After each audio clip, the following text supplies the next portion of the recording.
Good morning class. बच्चों, आज हम जो इन्वर्टिब्रेट्स है उसके बेसिक्स, ऑर्गेनाइजेशन और उसके ओरिजिन और इवोल्यूशन को हम देखेंगे। तो चलिए बच्चों शुरू करते हैं। देखो बच्चों, अगर हम इसके इवोल्यूशन की बात करें, इन्वर्टिब्रेट्स के इवोल्यूशन की बात करें, तो जो इन्वर्टिब्रेट्स का इवोल्यूशन है वो बहुत सारे इम्पोर्टेंट कैरेक्टर को, इम्पोर्टेंट ट्रेट को जो है इवोल्व करता है इससे पहले कि वर्टिब्रेट्स जो है अपीयर हो। और ये जो ट्रेट्स हैं आज जो है सभी एनिमल्स में जो है पाए जाते हैं लगभग। ठीक है, तो बात करते हैं ओरिजिन की इन्वर्टिब्रेट्स के। तो जो इन्वर्टिब्रेट्स का जो फॉसिल्स है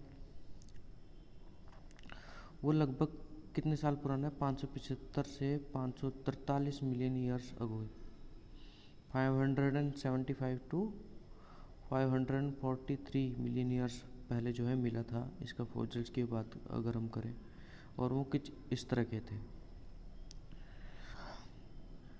ये जो फॉसिल्स थे फ्लैट थे, प्लेट्स हिप्ड थे, ठीक है, सेगमेंटेड थे, बायलैटरल सिमेट्री थी इनमें, सॉफ्ट टिश्यूज थे, और ये रहते थे शैलो सीज में, जहाँ पानी मतलब जो किनारा होता है समुद्र का, शैलो वाटर्स, पानी कम होता है वहाँ पर, तो वहाँ पर ये रहते थे। और ये न्यूट्रिएंट्स कहाँ से लेते थे? जो सराउंडिंग वाटर है।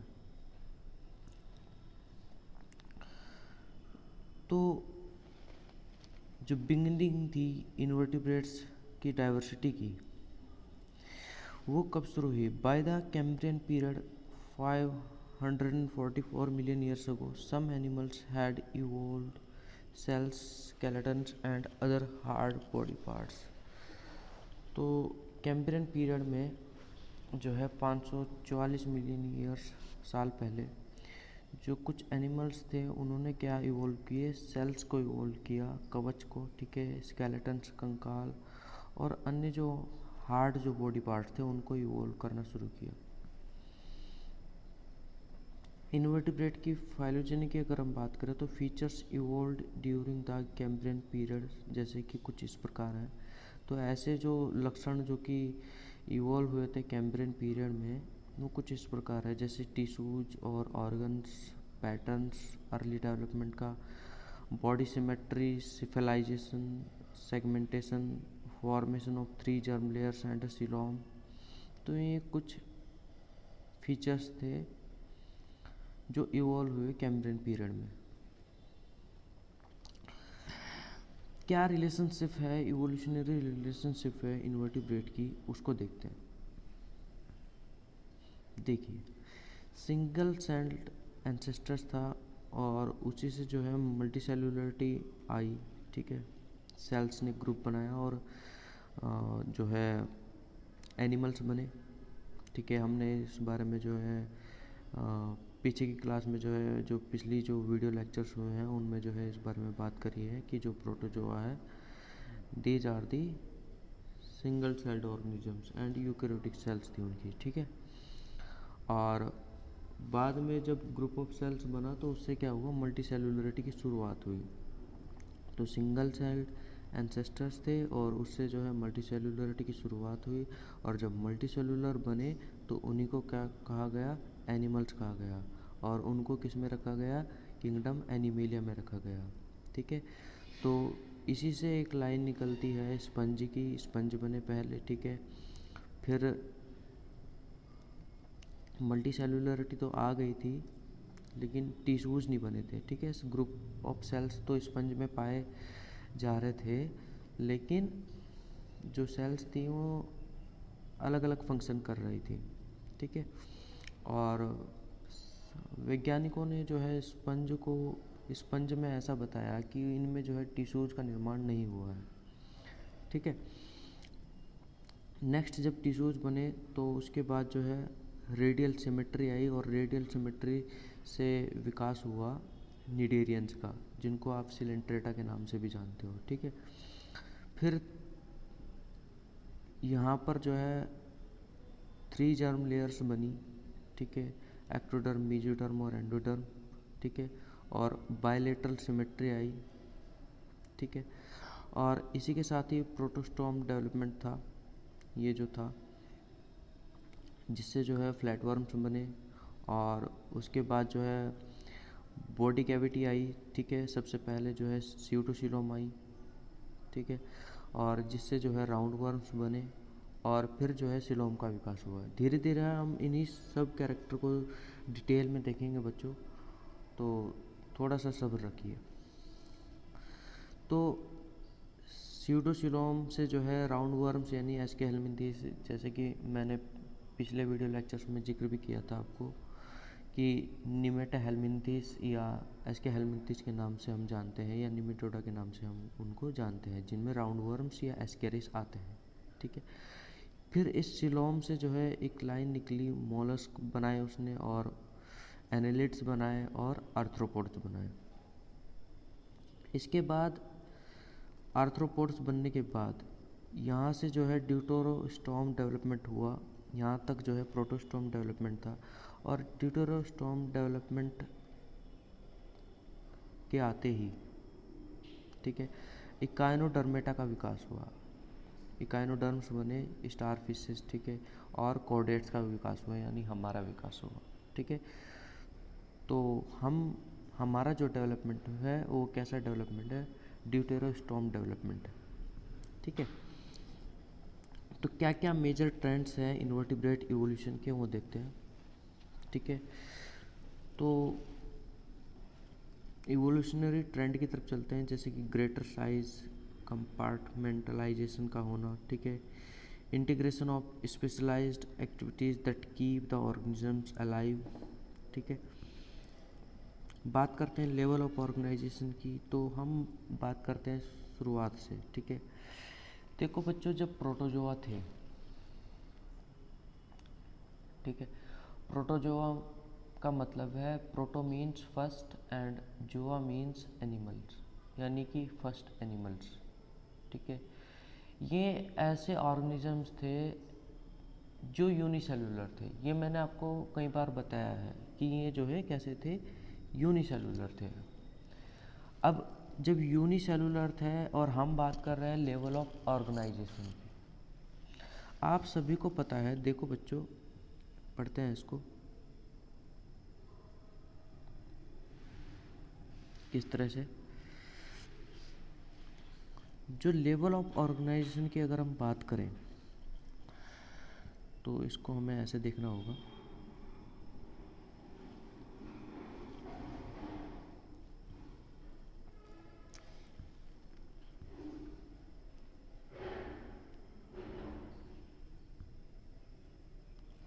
इसको हमें ऐसे देखना होगा।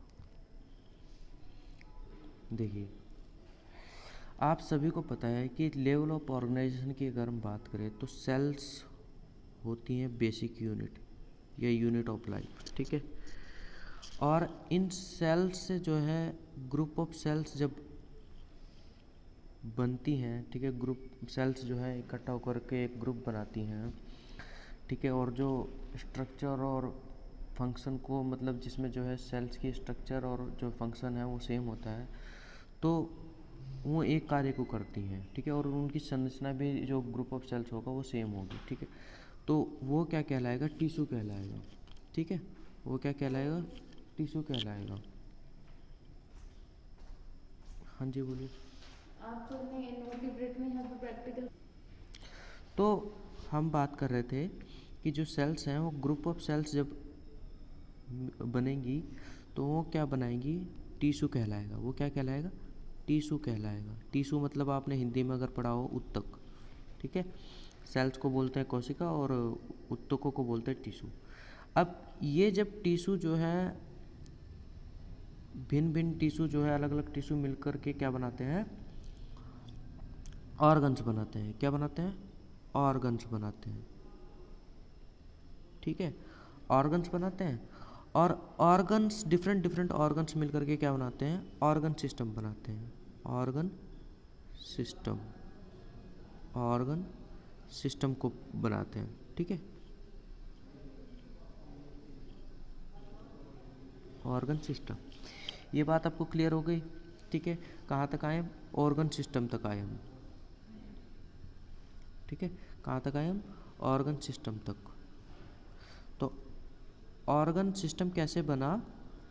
जब सेल्स जो है इकट्ठी होकर के जिन्होंने जो है ऊतकों का निर्माण किया, टिश्यू का निर्माण किया, और टिश्यू ने जो है मिलकर के ऑर्गन का निर्माण किया, और ऑर्गन्स ने मिलकर के जो है ऑर्गन सिस्टम का निर्माण किया, और ऑर्गन सिस्टम जो है डिफरेंट ऑर्गन सिस्टम्स जो है मिलकर के किसका निर्माण करेंगे?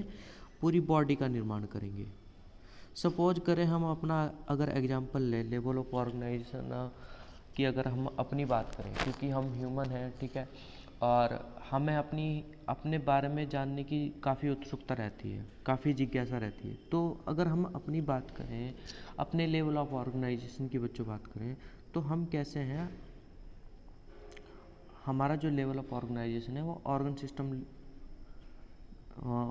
सिस्टम लेवल का ऑर्गेनाइजेशन है, ठीक है।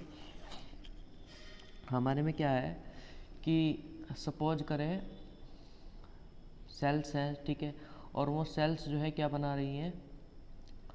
ग्रुप ऑफ सेल्स मिलकर के क्या बना रहे हैं? टिश्यू को बना रही हैं, और टिश्यू मिलकर के क्या बना रहे हैं? ऑर्गन बना रहे हैं। फॉर एग्जांपल हम रेस्पिरेटरी सिस्टम की बात करें, अपने श्वसन तंत्र की अगर हम बात करें, तो आपको पता है नोज है, ठीक है, ट्रेकिया है, लंग्स हैं, ठीक है, डायफ्राम है नीचे। तो ये सारे के सारे क्या हैं? ऑर्गन्स हैं, और ये क्या बना रहे हैं? पूरा ऑर्गन सिस्टम। जैसे कि रेस्पिरेटरी सिस्टम हो गया, जैसे कि डाइजेस्टिव सिस्टम हो गया, ठीक है, जैसे कि नर्वस सिस्टम हो गया, जैसे कि एक्सक्रीटरी सिस्टम हो गया, ठीक है, जैसे कि रिप्रोडक्टिव सिस्टम हो गया, ठीक है, जैसे कि इम्यून सिस्टम हो गया। तो ये जो सिस्टम है, अब देखिए रेस्पिरेटरी सिस्टम हमारी बॉडी में अलग वर्क कर रहा है, ठीक है, जो डाइजेस्टिव सिस्टम है वो अलग वर्क कर रहा है, जो इम्यून सिस्टम है वो अलग वर्क कर रहा है, जो रिप्रोडक्टिव सिस्टम है वो अलग वर्क कर रहा है, जो इम्यून सिस्टम है वो अलग वर्क कर रहा है। तो सारे के सारे सिस्टम्स का जो है काम अलग अलग है, लेकिन सभी अपना काम कर रहे हैं और एक पूरी बॉडी को मेंटेन कर रहे हैं, पूरी एक बॉडी को चला रहे हैं। अब एक भी अगर ख़राब होगा तो जाहिर सी बात है बॉडी पर फ़र्क पड़ेगा, ठीक है। तो मैं वही समझाने की बात कर रहा था कि ऑर्गन जो लेवल ऑफ ऑर्गेनाइजेशन है उसको हम देख रहे थे, ठीक है। तो प्रोटोजोआ में तो क्या है कि यूनिसेलुलर है। प्रोटोजोआ में हमने क्या पढ़ा अभी तक? जो प्रोटोजोआ है, ठीक है, इसका कलर चेंज कर लेते हैं, इसका कलर रखते हैं ब्लैक, ठीक है। तो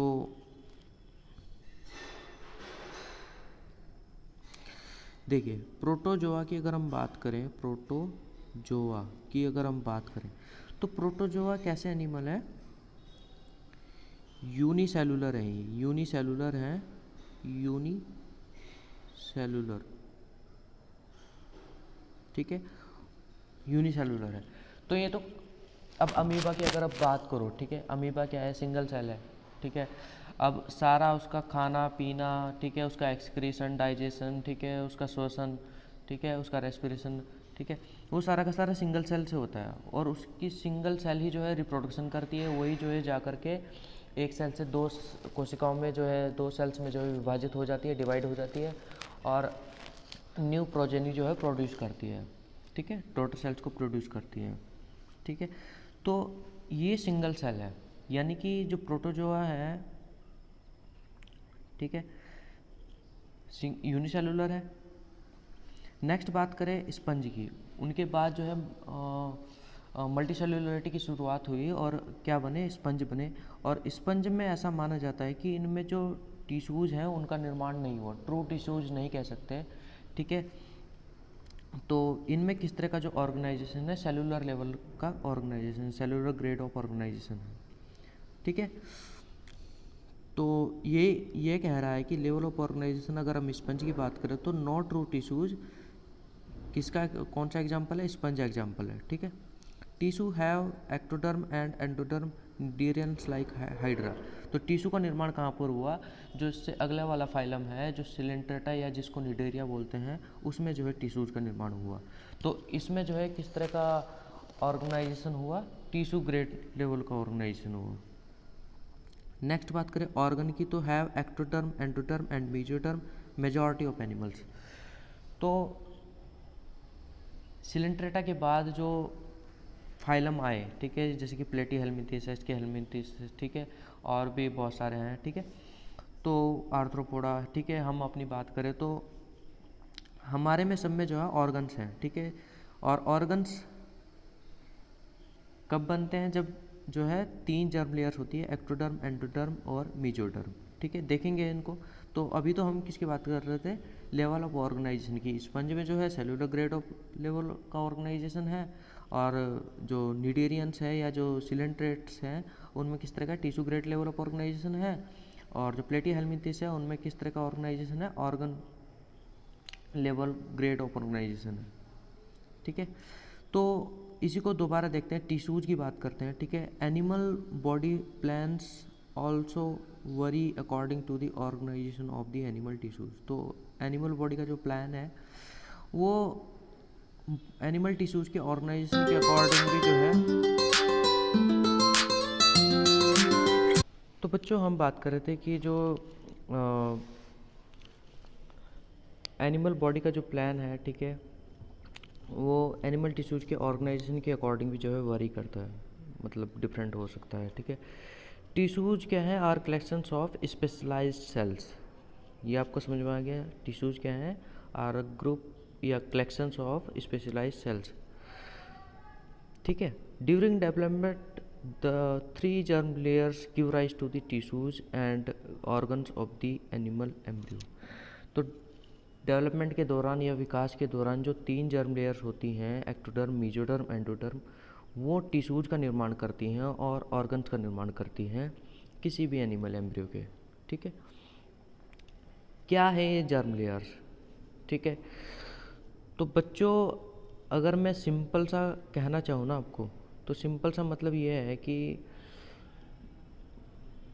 एक अवस्था होती है, अगर हम अपनी बात करें तो जब एम्ब्रियो होता है, मतलब जो जाइगोट होता है, जो युग्मनज जो होता है, उसमें एक अवस्था आती है विकास के दौरान, ठीक है, जिसको बोलते हैं गैस्ट्रुलेशन, और उस स्टेज को बोलते हैं गैस्ट्रुला, और जिसमें जो है 3 जर्म लेयर्स का विकास होता है, एंडोडर्म, एक्टोडर्म और मेसोडर्म, और इन्हीं से आगे चल करके जो है पूरी बॉडी का विकास होता है। जैसे कि हम अगर अपनी बात करें तो एक्टोडर्म जो है, जो बाहर की जो कवरिंग है, यानी कि हमारी स्किन और हमारा जो है जो ब्रेन है, ठीक है, जो हमारा नर्वस सिस्टम है उसका विकास करती है, ठीक है। मैं ह्यूमंस का एग्जांपल इसलिए दे रहा हूँ बच्चों ताकि आपको इजीली समझ में आ जाए, ठीक है। अगर हम मेसोडर्म की बात करें तो मेसोडर्म हमारे जो इन बिटवीन के जो सिस्टम्स है बॉडी के, जैसे कि बोन्स हैं, ठीक है, और हमारी मसल्स हैं, उनका विकास करती है, ठीक है। और एंडोडर्म की बात करें तो जो हमारा जीआईटी की जो लाइनिंग है उसका विकास करती है, ठीक है। तो इससे आपको क्लियर हो जाएगा, ठीक है। तो जर्म लेयर्स क्या हैं? मतलब एक्टोडर्म, मेसोडर्म एंड एंडोडर्म, यानी एक्टोडर्म मतलब जो बाहर की तरफ है, और एंडोडर्म मतलब जो सबसे अंदर है, और मेसोडर्म मतलब जो उन दोनों के बीच है, ठीक है। तो क्या कह रहा है कि germ layers are, ectoderm is the germ layer covering the embryo surface. Ectoderm वो लेयर है, वो जर्म लेयर है जो एम्ब्रियो सरफेस की कवरिंग करती है, जो बाहर होती है, ठीक है। Endoderm is the innermost germ layer and lines the developing digestive tube called the archenteron. तो एंडोडर्म वो इनरमोस्ट जर्म लेयर है जो कि जो डेवलपिंग डाइजेस्टिव ट्यूब है उसको बनाती है, ठीक है, जिसको आर्गेंट्रॉन बोलते हैं। मेसोडर्म की बात करें तो मिडल लेयर है सम बॉडी प्लान्स की, ठीक है, और जो बीच के जो ऑर्गन्स हैं या बीच के जो सिस्टम्स हैं उनको बनाती हैं। और जर्म लेयर्स के आधार पर जो है जीव जो है 2 प्रकार के हो सकते हैं, एनिमल्स जो है 2 प्रकार के हो सकते हैं, ऑर्गेनिजम्स, ठीक है, डिप्लोब्लास्टिक एनिमल्स और ट्रिप्लोब्लास्टिक एनिमल्स। जो डिप्लोब्लास्टिक एनिमल्स होंगे उनके पास जो है केवल 2 ही जर्म लेयर्स होंगी, जिनके पास जो है केवल एक्टोडर्म और एंडोडर्म होगी। तो एक्टोडर्म और एंडोडर्म यानी 2 जर्म लेयर्स है, यानी कि ये कैसे एनिमल्स हो गए? डिप्लोब्लास्टिक एनिमल्स हो गए।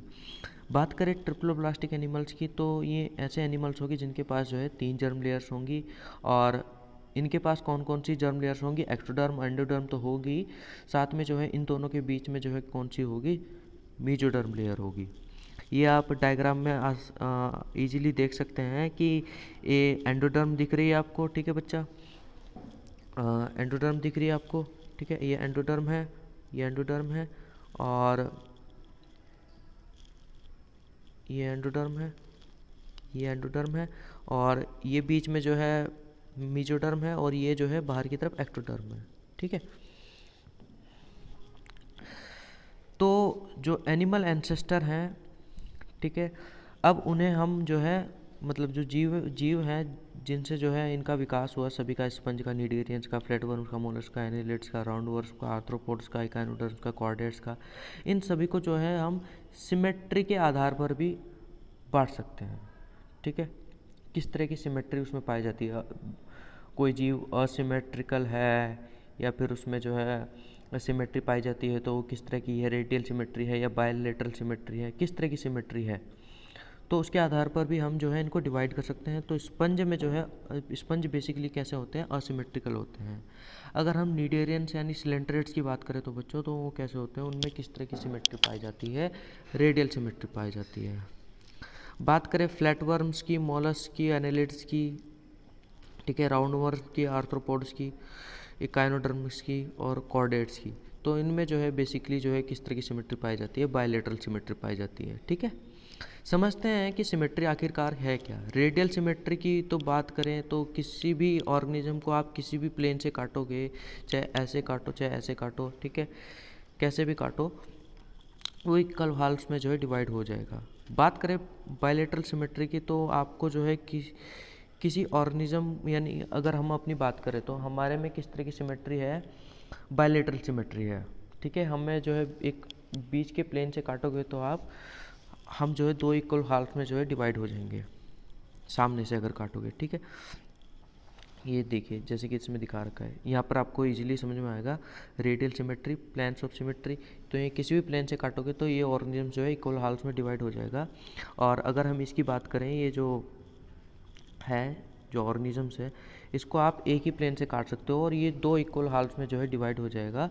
और इस तरह के प्लेन्स को क्या बोलेंगे, ठीक है, इस तरह की सिमेट्री को क्या बोलेंगे, बायलैटरल सिमेट्री। बायलैटरल मतलब जब दोनों तरफ जो है पार्श्व में, मतलब लेटरल साइड में दोनों तरफ जो है सिमेट्री हो, यानी समानता हो। सिमेट्री का मतलब है समानता होना। ठीक है,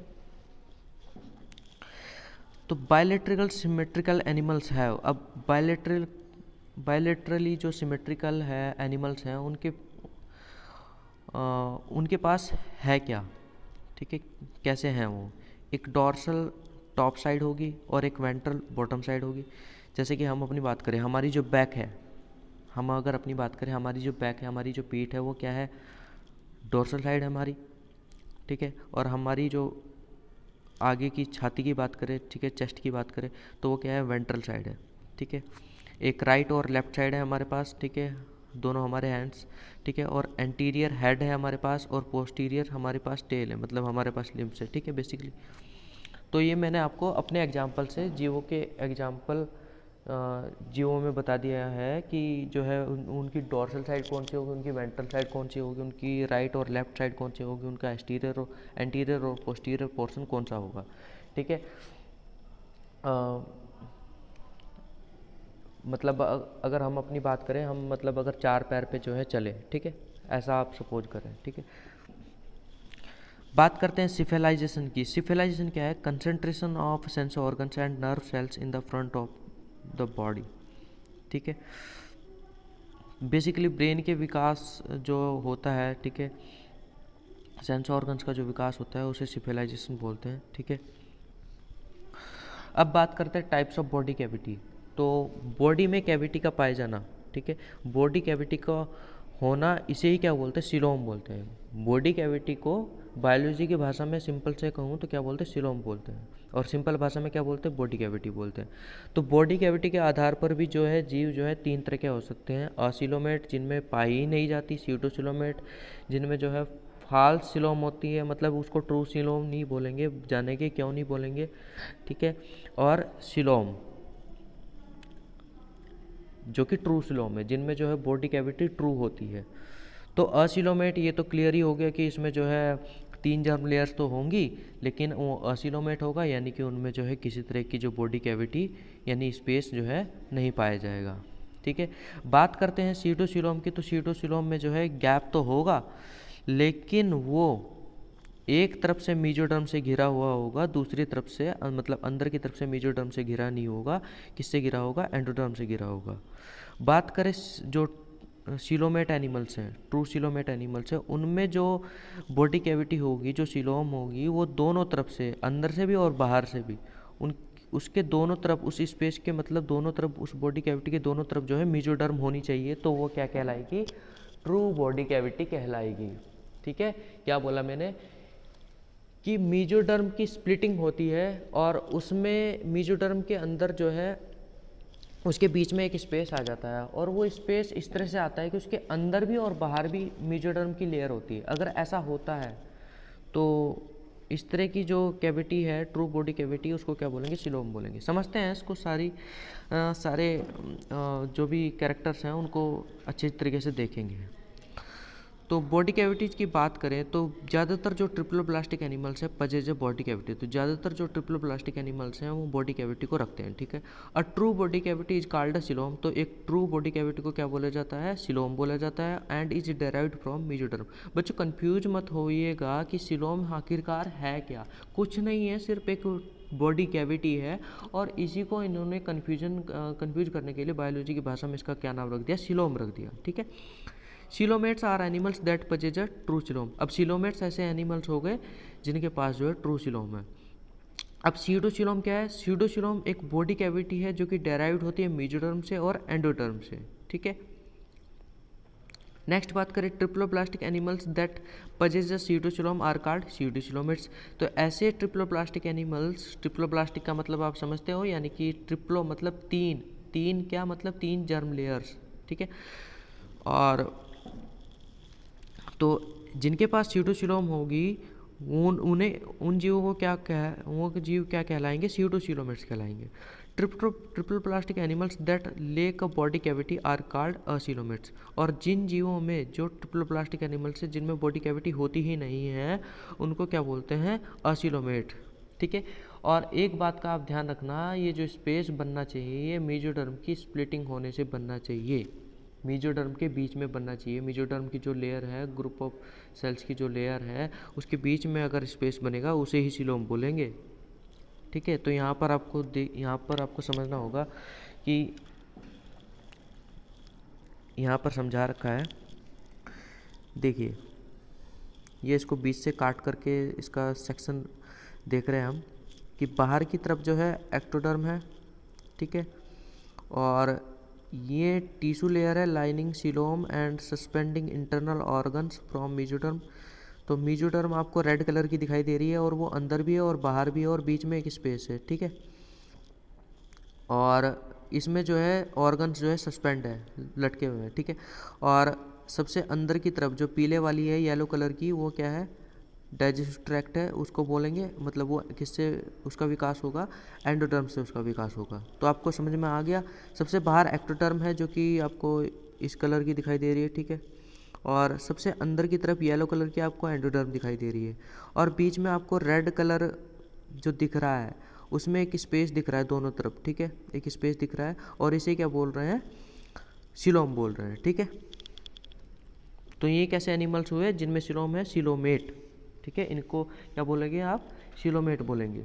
ठीक है, नेक्स्ट बात करें सीडोसिलोम की। सीडोसिलोम ऐसी सिलोम होगी, अब देखिए यहाँ पर बॉडी कवरिंग है, मतलब एक्टोडर्म से इसका विकास हुआ है, ये जो आपको कलर अलग सा दिख रहा है। ठीक है, फिर मसल लेयर, ठीक है, मेसोडर्म रेड कलर की आपको दिख रही है, और एंडोडर्म जो कि आपको येलो कलर की दिख रही है। ठीक है, और एक कैविटी है इसके बीच में भी।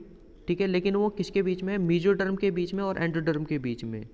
उसकी अंदर की साइड मेसोडर्म नहीं है, ये बात आप ध्यान रखना, जैसे कि उस केस में था। उस केस में, इस केस में जो है दोनों तरफ जो है मेसोडर्म है, इस केस में जो है केवल एक तरफ मेसोडर्म है, बाहर की तरफ, अंदर की तरफ क्या है? एंडोडर्म है। तो ये कैसे प्राणी हुए? सीडोसिलोम, मतलब ये कैविटी है लेकिन सिलोम नहीं है, सीडोसिलोम बोलेंगे इसको। तो ऐसे प्राणी, ऐसे जीव जो है क्या कहलाएंगे? सीडोसिलोमेट कहलाएंगे। बच्चों इस क्लास में इतना ही, बाकी का जो रिमेनिंग टॉपिक है उसको नेक्स्ट क्लास में लेते हैं हम। तो बच्चों हम बात कर रहे थे कि जो सीलोम के बारे में हम बेसिकली बात कर रहे थे, बॉडी कैविटी के बारे में। और हमने देखा था कि जो प्राणी हैं, जो जीव हैं, जो ऑर्गेनिजम्स हैं, जो एनिमल्स हैं, उनको जो है हम सीलोम के आधार पर जो है 3 कैटेगरी में जो है डिवाइड कर सकते हैं: सीलोमेट, स्यूडोसीलोमेट और असीलोमेट। ठीक है। और हमने जो है स्यूडोसीलोमेट जो ऑर्गेनिजम्स थे उनमें देख लिया था कि स्यूडोसीलोम होती क्या है। ठीक है।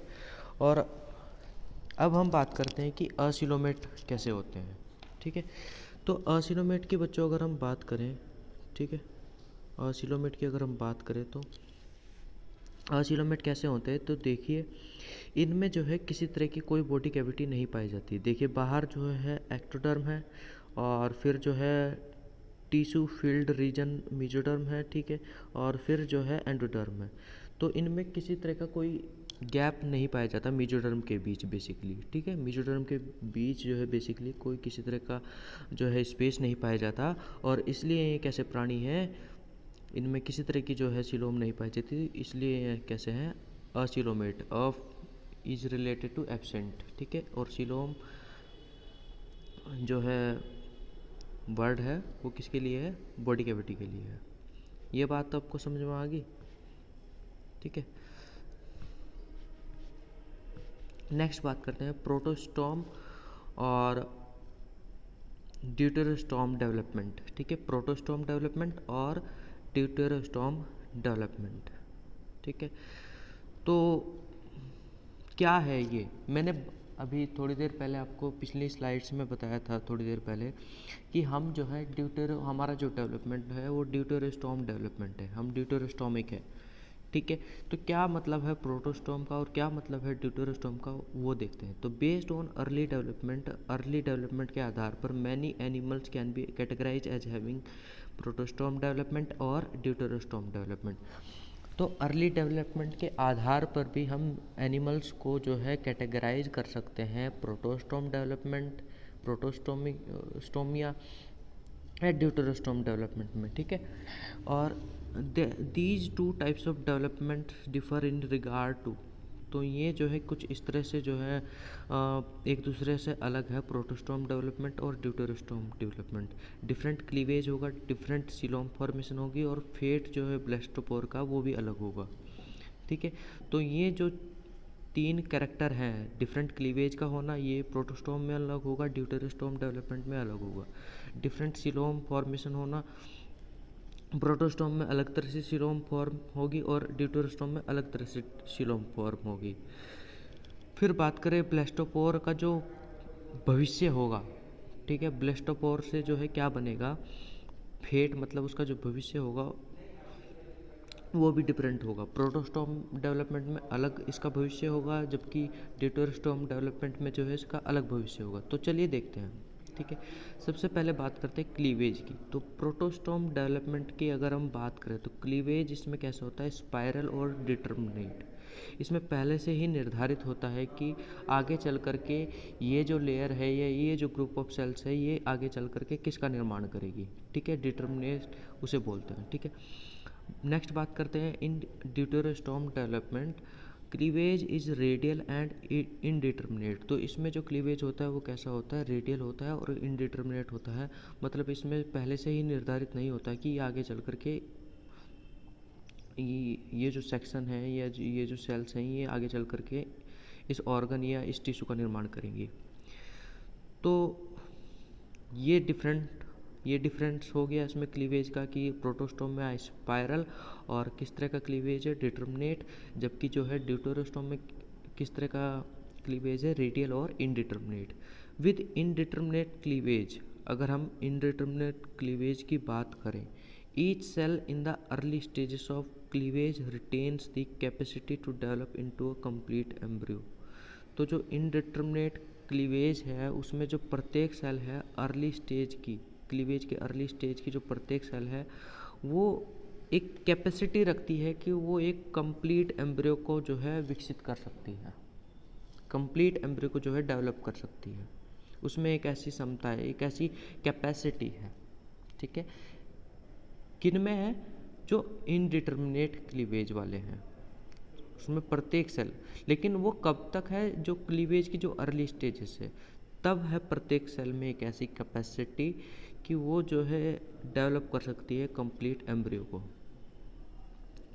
तो हम बात कर रहे हैं कि जो प्रोटोस्टोम डेवलपमेंट है, एग्जाम्पल्स का मोलस्क है, ठीक है, और एनालिड्स है, और इसमें किस तरह का है क्लीवेज, स्पाइरल और डिटर्मिनेट।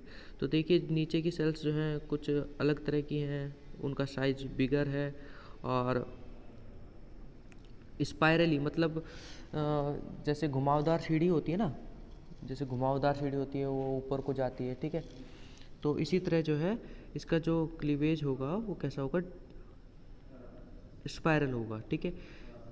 अब देखिए जो नीचे की जो 4 सेल्स हैं और ऊपर की जो 4 सेल्स हैं उनमें जो है इनकी लोकेशन का अंतर देख लीजिए किस तरह से स्पाइरली, ठीक है। नेक्स्ट इधर के डायग्राम में आप देखिए ड्यूटेरोस्टोम डेवलपमेंट की अगर हम बात करें, इसका एग्जांपल्स है इकाइनोडर्म्स और कॉर्डेट्स। कॉर्डेट्स में हम आते हैं बच्चों, और ये दो ऐसे एग्जांपल हैं ड्यूटेरोस्टोम डेवलपमेंट के जिनमें जो है क्लीवेज होगा वो रेडियल होगा और इनडिटर्मिनेट होगा, ठीक है। कैसा होगा, रेडियल होगा और इनडिटर्मिनेट होगा, ठीक है। इसमें स्पाइरली नहीं होगा, रेडियल होगा। नेक्स्ट बात करते हैं सिलोम फॉर्मेशन की। तो ये भी एक डिफरेंस है प्रोटोस्टोम डेवलपमेंट में और ड्यूटेरोस्टोम डेवलपमेंट में, कि प्रोटोस्टोम डेवलपमेंट में जो सिलोम की जो फॉर्मेशन है वो अलग तरह से होती है, और जबकि जो है ड्यूटेरोस्टोम डेवलपमेंट में जो सिलोम की जो फॉर्मेशन है वो अलग तरह से होती है। बात करते हैं कि in protostome development the splitting of solid masses of mesoderm forms the coelom. तो जो प्रोटोस्टोम डेवलपमेंट है उसमें क्या होता है, जो मेसोडर्म के जो सॉलिड मासेज होते हैं उनकी स्प्लिटिंग होती है, और वही क्या बनाते हैं, ट्रू बॉडी कैविटी यानी सिलोम को बनाते हैं, ठीक है। इन ड्यूटेरोस्टोम डेवलपमेंट की अगर हम बात करें तो the mesoderm buds from the wall of the archenteron.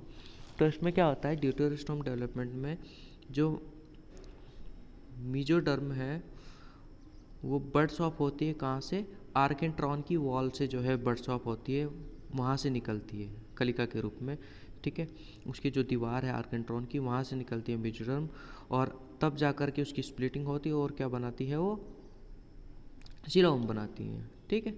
तो यहाँ पर इस डायग्राम में आपको इजीली समझ में आ जाएगा। सबसे पहले देखिए प्रोटोस्टोम डेवलपमेंट, एग्जाम्पल्स हैं मोलस्क और एनालिड्स। यहाँ पर हम बच्चों क्या देख रहे हैं, सिलोम का जो डेवलपमेंट है वो दो तरह से हो सकता है, ठीक है,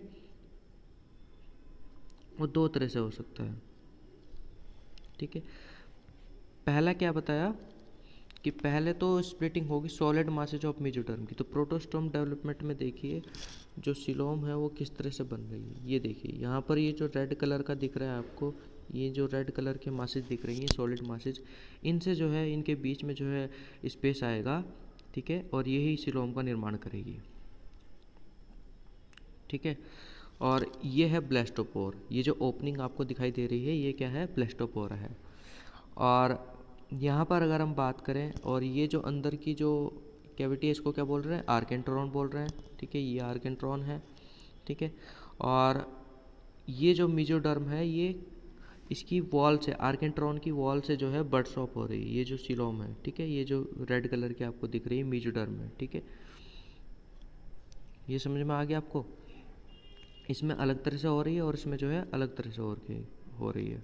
तो ये जो बर्ड्स ऑफ हो रही है आर्केंट्रॉन से, इसको क्या बोलेंगे, एंटेरोसिलस सिलोम, ठीक है।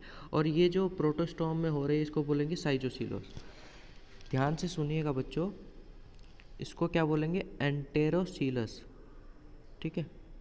क्या बोलेंगे इसको, एंटेरोसिलस, एंटेरोसिलस।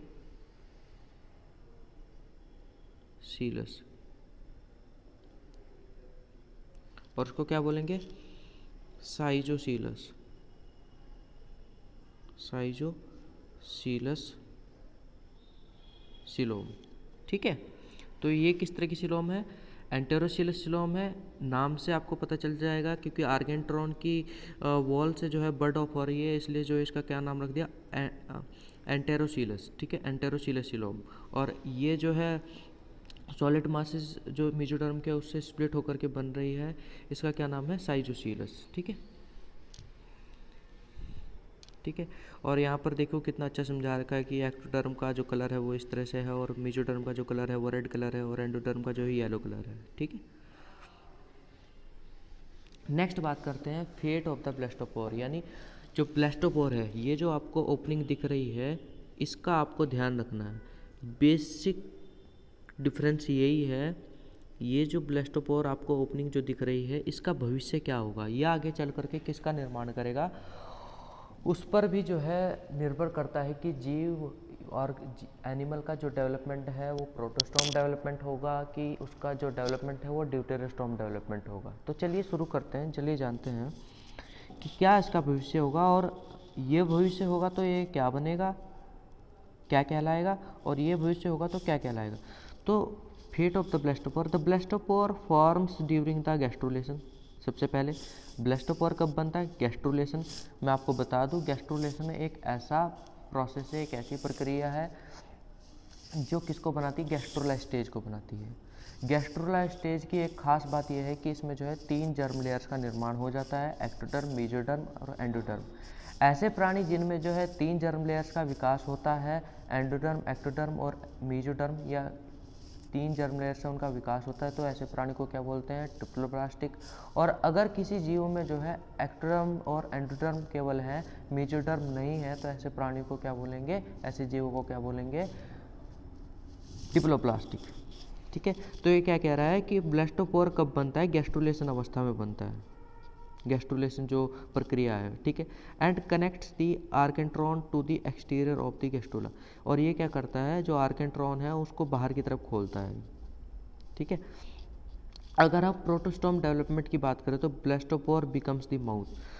तो जो प्रोटोस्टॉम डेवलपमेंट वाले जो एनिमल होंगे उनमें क्या होगा कि जो ब्लास्टोपोर है वो किसका निर्माण करेगा, आगे चल करके माउथ का निर्माण करेगा। और अगर हम ड्यूटेरोस्टॉम डेवलपमेंट की बात करें तो जो ब्लास्टोपोर है वो क्या बनाएगा, आगे चल करके एनस बनाएगा। देखो बच्चों, यहाँ पर समझते हैं कि हम ड्यूटेरोस्टॉम डेवलपमेंट वाले हैं, हम ऐसे हैं, हम ह्यूमंस हैं, हम ड्यूटेरोस्टॉम डेवलपमेंट वाले हैं। और ये जो ब्लास्टोपोर आपको दिख रहा है, ये आगे चल करके हमारी एनस का निर्माण करता है, ठीक है। और ये जो प्रोटोस्टॉम डेवलपमेंट वाले जीव होंगे जिनका जो डेवलपमेंट है वो प्रोटोस्टॉम तरीके से होगा, उनमें जो ब्लास्टोपोर आपको दिख रहा है ये इनमें जा कर के माउथ का निर्माण करेगा। ये फ़र्क है ब्लास्टोपोर के फेट का, कि प्रोटोस्टॉम में माउथ का निर्माण करेगा, जबकि जो है ड्यूटेरोस्टॉम में ये आगे चल करके एनस का निर्माण करेगा, ठीक है। तो ये इसने बताया है यहाँ पर कि जो प्रोटोस्टॉम डेवलपमेंट है, एग्जाम्पल ऑफ मोलस्क और एनिलिड्स, और इसमें जो है ये माउथ है, ठीक है, माउथ का निर्माण करा, और इसकी जो दूसरी ओपनिंग होगी वो बाद में जो है इसमें जा करके एनस का निर्माण होगा। माउथ जो है डेवलप होता है ब्लास्टोपोर से, ठीक है। और इसमें जो है ड्यूटेरोस्टॉम डेवलपमेंट में क्या होता है, एनस डेवलप होती है ब्लास्टोपोर से। ये आपको ध्यान रखना है कि प्रोटोस्टॉम में माउथ डेवलप होता है ब्लास्टोपोर से, जबकि जो है ड्यूटेरोस्टॉम में जो है एनस डेवलप होती है ब्लास्टोपोर से, ठीक है। तो ये था फेट ब्लास्टोपोर का। क्या फेट था, एक बार दोबारा रिवाइज करते हैं कि ड्यूटेरोस्टॉम डेवलपमेंट में क्या होगा कि जो ब्लास्टोपोर है उससे एनस का निर्माण होगा, और जो प्रोटोस्टॉम डेवलपमेंट है उसमें जो है क्या होगा, ब्लास्टोपोर से जो है माउथ का निर्माण होगा, ठीक है बच्चों। तो ये हमने देख लिया कि जो है किस तरह का जो है डिफ्रेंशिएशन है दोनों के बीच में, प्रोटोस्टॉम डेवलपमेंट में और ड्यूटेरोस्टॉम डेवलपमेंट में। हमने देखा कि 3 तरह का जो है डिफरेंस हो सकता है। क्लीवेज का डिफरेंस हो सकता है कि भाई इसमें स्पाइरल और डिटर्मिनेट होगा। इसमें मैंने क्या बताया, क्लीवेज का जो है डिफरेंस हो सकता है दोनों के बीच में जो है प्रोटोस्टॉम डेवलपमेंट में और ड्यूटेरोस्टॉम डेवलपमेंट में, ठीक है। इनमें जो है क्लीवेज का डिफरेंस हो सकता है। पहला जो डिफरेंस होगा वो क्या होगा, स्पाइरल और डिटर्मिनेट हो सकता है जो क्लीवेज, और इसमें कैसा हो सकता है, रेडियल और इनडिटर्मिनेट, ठीक है। और इसमें कैसा होगा, जो सिलोम होगी वो कैसी होगी, साइजोसीलस होगी, और इसमें कैसी होगी, एंटेरोसीलस होगी, ठीक है, यानी आर्केंट्रॉन की वॉल से जो है बर्ड ऑफ होगी। और इसमें जो फेट ऑफ ब्लास्टोपोर की बात करें तो इसमें जो है माउथ बनेगा ब्लास्टोपोर से, जबकि इसमें जो है क्या बनेगा, एनस बनेगी। ठीक है, समझ में आ गया आपको। नेक्स्ट बात करते हैं, ये हमने देख लिया, इसको एक बार दोबारा देखते हैं बड़े डायग्राम में। ठीक है, तो यही हमने बताया कि जो असिलोमेट है उनमें आप देखिए ये है एक्टोडर्म, ठीक है बच्चा, और ये है मीजोडर्म, रेड कलर की आपको दिख रही है, और ये जो येलो कलर की आपको दिख रही है ये है एंडोडर्म। ठीक है, और इनके बीच में अगर आप देखोगे मीजोडर्म की बात कर रहे हैं हम यहाँ पर, मीजोडर्म के बीच में जो स्पेस बनेगा उसे बोलेंगे ट्रू बॉडी कैविटी। ये आपको बात गांठ बांध देनी है। ठीक है, मीजोडर्म के बीच में अगर कोई स्पेस या कोई बॉडी कैविटी बनती है तो उसको क्या बोलेंगे, सिलोम बोलेंगे या ट्रू बॉडी कैविटी बोलेंगे। ठीक है बच्चा, तो इसमें तो है नहीं ना, ये तो ये कैसे है, असिलोमेट है। नेक्स्ट बात करते हैं सीडोसिलोमेट की। तो सीडोसिलोमेट में देखिए आप, ये जो है एक्टोडर्म है, और ये जो है मीजोडर्म है, और ये जो है एंडोडर्म है। ठीक है, और ये जो आपको स्पेस इसके बीच में दिख रहा है, ये जो स्पेस आपको दिख रहा है, ये जो स्पेस आपको दिख रहा है इसके बीच में, ये जो है एक तरफ इसके मीजोडर्म है, एक तरफ इसके क्या है, एक तरफ इसके मीजोडर्म है ये, और दूसरी तरफ इसके क्या है, एंडोडर्म है। और कंडीशन क्या है सिलोम की, कि दोनों तरफ, ठीक है, स्पेस, ये जो स्पेस जो बना है मीजोडर्म के बीच में, दोनों तरफ जो है मीजोडर्म होनी चाहिए, बाहर भी और अंदर भी, तब जाकर के हम उसको तब जाकर के हम उसको ट्रू सिलोम बोलेंगे। तो ये कैसी सिलोम है, सीडोसिलोम है। और ऐसे प्राणी को क्या बोलेंगे, ऐसे जीवों को क्या बोलेंगे, सीडोसिलोमेट बोलेंगे। नेक्स्ट बात करते हैं सिलोमेट एनिमल्स की। तो सिलोमेट में क्या होगा, देखिए बाहर जो है एक्टोडर्म है, और ठीक है, और अंदर की तरफ जो है एंडोडर्म है। ठीक है, और बीच में जो है मीजोडर्म है। और ये जो स्पेस आपको दिख रहा है, ये जो स्पेस आपको दिख रहा है, ये दो जो स्पेस आपको दिख रहे हैं, इनके दोनों तरफ यहाँ भी मीजोडर्म है और यहाँ भी मीजोडर्म है, अंदर की तरफ भी। तो ऐसे जो बॉडी कैविटी होती है उसको बोलते हैं ट्रू बॉडी कैविटी, और ये जो ट्रू बॉडी कैविटी इसी को सिलोम बोलेंगे। और ऐसे प्राणी जिनमें जो है सिलोम पाई जाती है वो क्या कहलाते हैं, सिलोमेट कहलाते हैं। हम भी सिलोमेट हैं। ठीक है, सेगमेंटेशन क्या होता है, देखिए रिपीटिशन ऑफ बॉडी पार्ट्स का रिपीट होना क्या कहलाता है, सेगमेंटेशन कहलाता है। Basically leads to specialisation of body parts. ठीक है, सेगमेंटेशन बेसिकली मतलब जो बॉडी सेगमेंटेड होती है, ठीक है, खंड जो पाए जाते हैं। ठीक है, tail end bilateral symmetrical and similar paired segments sealed over head. ठीक है, एम्ब्रियोलॉजिकल डेवलपमेंट, तो blastopore first opening during the embryonic stage of an organism. तो ब्लास्टोपोर क्या है, एक पहली ओपनिंग है जब एम्ब्रियोनिक स्टेज होती है किसी ऑर्गेनिज्म की। तो ये कुछ था इसके बारे में, बेसिक्स हमने देख लिए, सिलोम के बारे में हमने देख लिया, प्रोटोस्टोम और ड्यूटेरोस्टोम डेवलपमेंट के बारे में हमने देखा, साइजोसिलस और एंटेरोसिलस सिलोम के बारे में हमने देखा, लेवल ऑफ ऑर्गेनाइजेशन के बारे में हमने देखा, इसके इवोल्यूशन के बारे में हमने देखा। ठीक है, और देखा कि क्या है, क्या क्या कैरेक्टर्स हैं, क्या होते हैं सीडोसिलोमेट और सिलोमेट हमने देखे। ठीक है, और हमने जो है ब्लास्टोपोर का फेट देखा। ठीक है, क्लीवेज देखा कैसे होता है, सिलोम फॉर्मेशन देखी कैसी होती है। ठीक है, ये सब हमने देखा। इसमें बॉडी कैविटीज देखी हमने, सिफेलाइजेशन देखा। ठीक है, सिमेट्री देखी, रेडियल सिमेट्री, बायलेटरल सिमेट्री देखी हमने। ठीक है, ये सब कुछ देखा हमने। डिप्लोप्लास्टिक एनिमल्स देखे हमने, जर्म लेयर्स देखा क्या होती है। ठीक है, ये बच्चों आप बात ध्यान रखना कि हमारे में भी जो है जर्म लेयर्स का विकास होता है। 3 जर्म लेयर्स होती है, एंडोडर्म, एक्टोडर्म और मीजोडर्म, और इन्हीं से जो है हमारी पूरी बॉडी बनती है। ठीक है, तो इस लेक्चर में इतना ही, नेक्स्ट क्लास में मिलते हैं बच्चों, तब तक के लिए धन्यवाद।